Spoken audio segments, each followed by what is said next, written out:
नमस्कार good morning जय जगन्नाथ मु संजय ओडिया टीवी चैनल आपण मानक स्वागत जनाऊँगी। आसतु नजर पकाइबा ओडिशा समेत देश विदेशर किछिटा गुरुत्वपूर्ण खबर उपरे प्रथम थर करी चैनल को आसीथिले चैनल टी को सब्सक्राइब करने को जमारू भूलिबेनी। नमस्कार दर्शक बंधु आजिकार प्रथम खबर उपरे नजर पकाइबा भूमिहीन को वसुंधरा योजना रे मिलिबो 4 डिसमिल जगह जो मानक कम जगह मिली से मिलिबो समान परिमाणर जगह एने बड़ घोषणा कले राजस्व मंत्री सुरेश पुजारी। लैंड सेटलमेंट 1965 अनुसार भूमिहीन को वसुंधरा योजना रे वर्तमान वसुंधरा योजना रे 4 डेसिमिल दियाजिबो व्यवस्था रही। से जमी 10 वर्ष पर बिक्री करिवार नियम थिला किंतु एहाको एणिकी बिक्री करा जाई पारिबो नाही बोली सरकारी स्तर में संशोधन करा जायछि। सेपरि किछि गरीब श्रेणी 4 डेसिमिल कम उत्तरधारी सूत्र में मिली सेमानको समान परिमाणर जमी जोगाई दियाजिबो। आगामी खबर राज्य में 7 नर्सिंग कॉलेज खोलिबो। कोरापुट बलांगीर पुरी बालेश्वर जाजपुर अनुगुल मयूरभंज रे एही नर्सिंग कॉलेज खोलिबो। आसंता 14 तारिख रे मुख्यमंत्री मोहन चरण माझी एसबुर भित्ति प्रस्तर स्थापन करिवे। जो नर्सिंग छात्र छात्री माने सरकारी नर्सिंग कॉलेज रे पाठ पढ़िबार सुजोग पाउनथिले सेमानक पई खुशीर खबर। सेमाने एणिकी सरकारी कॉलेज रे पाठ पढ़िबार सुजोग पाइबे कारण एसबू 7 कॉलेज रे प्रति वर्ष 60 छात्र छात्री नाम लेखाइबार सुजोग पाइबे। फल 7 नर्सिंग कॉलेज रु प्रति वर्ष मोट 420 छात्र छात्री उत्तीर्ण हेबे। आगामी खबर राज्य को फेरिला शीत स्वाभाविक हैला तापमात्रा। अधिकांश सहरर तापमात्रा स्वाभाविक होइछि। आसंता 2 ରୁ 3 दिन मध्य दिनर तापमात्रा 2 डिग्री पर्यंत कमिबो बोली पूर्वानुमान करिछि आंचलिक पाणीपाग केन्द्र। विशेषकर अभ्यंतरीण ओडिशा रे जाड़ सह घन कुहुड़ी नहीं सतर्कता जारी करा जायछि। राज्य में वर्तमान कौनसी पाणीपाग नियामक सक्रिय नथिबा बेले आगामी 5 दिन जाए पाग मुख्यतः शुखिला रहिबो। आगामी 4 ରୁ 5 दिन जाए सर्वनिम्न तापमात्रा रे परिवर्तनर कौनसी संभावना नहीं। दिन तापमात्रा 2 ରୁ 3 डिग्री कमिबार संभावना रहिथिबा बेले राति तापमात्रा रे कौनसी परिवर्तन देखाजिबो नाही बोली विभाग आकलन करिछि। आगामी खबर बंगोपसागर में सृष्टि लघुचाप एवं सदृश्य लघुचाप परिणत होइछि। एहार आहुरी घनीभूत हेबार अशांत रहिबो समुद्र। एहाको दृष्टि रखी तमिलनाडुर 3 जिला को रेड अलर्ट जारी करा जायछि।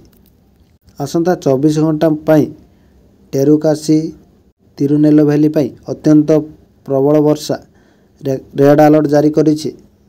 12 डिसेम्बर पाई तमिलनाडुर थुथुकुडी जिला को वार्निंग जारी करा जायथिला।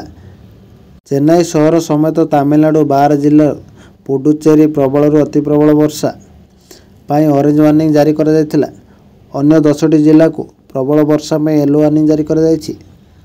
परवर्ती खबर खसुची पारद बढ़ुची शीत जाड़र प्रकोप भितर सबुठी चली विभिन्न कार्यक्रम।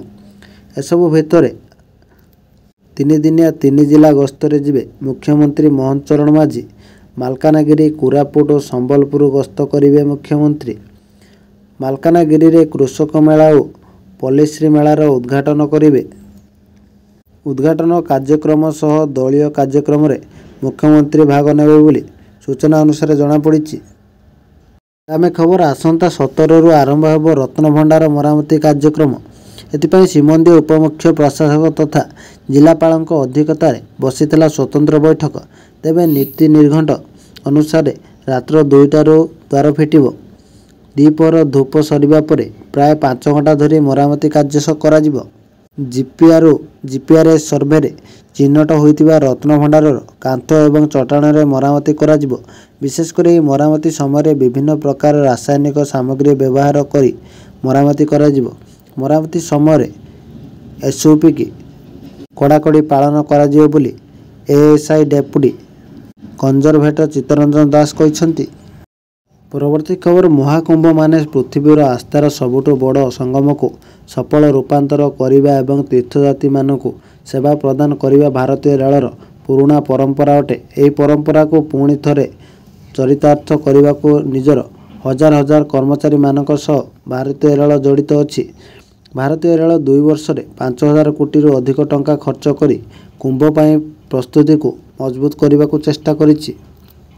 महाकुंभ समय जिलार समस्त स्टेशन रे प्रयागराज जंक्शन सुबेदारगंज नैनी प्रयागराज चिकबी प्रयाग जंक्शन फाफामाऊ, प्रयागराज रामबाग, प्रयागराज संगम एवं जोशी बहु संख्यार यात्री रहिबे। परवर्ती खबर national board of examination medical science तरफ नीट पीजी 2025 परीक्षार संभाव्य परीक्षा तारीख घोषणा करा जायछि। जून 15 तारिख रे सारा देश रे परीक्षा आयोजन होई पारे। बोर्ड पक्षर नीट पीजी पाई इंटर्नशिप पूरा करिवार तारीख मध्य जारी करा जायछि। जुलाई 31 तारिख सुधा इंटर्नशिप पूरा करने तारीख निर्धारित करा जायछि। नीट पीजी परीक्षा रे पाखापाखि 2 लाख एमबीबीएस पास छात्र छात्री सामिल होता। 52,000 मेडिकल पीजी सीट पूरण पर प्रतिवर्ष एमबीबीएस तरफ नीट पीजी परीक्षा आयोजन करा जायଥାଏ। परवर्ती खबर आउ मात्र केउटा दिन आरंभ हेब नुआ वर्ष 2025। तेबे नुआ वर्ष 2025 आरंभ हेबा पूर्व शिक्षकों पर आसीचे एक बड़ खुशी खबर। शिक्षकों वेतन वृद्धि को नहीं सरकार तरफ एक बड़ निष्पत्ति। यह निष्पत्ति फल शिक्षकों मासिक वेतन रे 12 ରୁ 13,000 वृद्धि हेब। यह खबर निश्चित भाव शिक्षकों पर एक बड़ शुभ संवाद। यह फल आगामी दिन में शिक्षक मैंने प्रति मासरे निज दरमार अधिक 12 ରୁ 13,000 टंका पाइबे। दरमा वृद्धि पर पूर्वर दाबी हुई आसुथिबा बेले शेष में सरकार शिक्षकों दुख शुणी। आजिकार शेष खबर उपरे नजर पकाइबा आलू दर को नहीं पुणी असंतुष्ट। पश्चिमबंग सरकार आलू रप्तानी स्वाभाविक करिथिबा घोषणा करिसेंती, किंतु असल स्थिति पूरा उलटा। एबे भी पश्चिमबंग जेतिक आलू आसीबा कथा आसी पारु नाही। किछि छोट गाड़ी लुचा छपारे आलू आणुछंती, ताहा ओडिशा बजारर चाहिदा मेंटाई पारुनी। सेथिपई बालेश्वर बजार रे आलू दर 40 टंका उपरे रहिछि। उत्तर प्रदेश आलू स्वाद नथिबारु ताहा 30 टंका रे बिक्री हेउथिबा व्यवसायी कहिसंती। आलू को नहीं बजार रे बड़ अजब स्थिति। केउ दुकान रे आलू किलो 30 टंका तो आउ केउ दुकान रे 40 टंका। गोटे बजार रे पाखापाखि दुकान रे आलू दर रे एभली तारतम्य ग्राहकों को भी ताजुब करिछि।